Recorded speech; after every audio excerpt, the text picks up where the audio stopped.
شخص با خواهر خودش عشق ورزی کند، ما وقتی میفهمانیم میگوید که حضرت آدم با همراهی مام حوا یا فرزنداشون با همدیگر بودند، صاحب این قدر فرزند شدند. خلاص میگویند که گناه نیست. برادرای عزیز و گرامی، راستی من همین سوال خواندم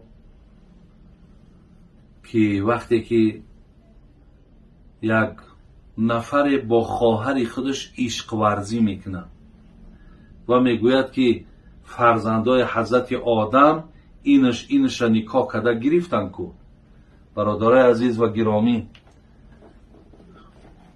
فرزندای حضرت آدم که اولین فرزندهای بودن در روی عالم و این با فرمان الله مهربان بود که برای روی دنیا را از مردم پر کند و حتی قدرت های الهی را دیدیم که از یک شکم چند فرزند تولد می شد.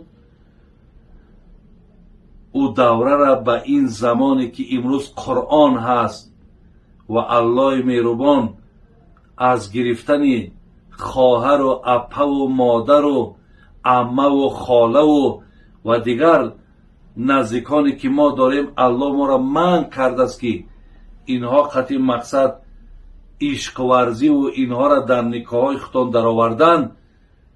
برای همین همان خدایی که همان اللهی که در او زمان اونها را اجازت داد، در این زمان ما را منع کرده گیه. برای همین این دلیل حجت ها را نیارین و با نزدیکای خودتان این کارها را نکنین که این بسیار یک جرمی بزرگ است، این بسیار یک معصیت کلان است. ولی امروزها بینین در رسول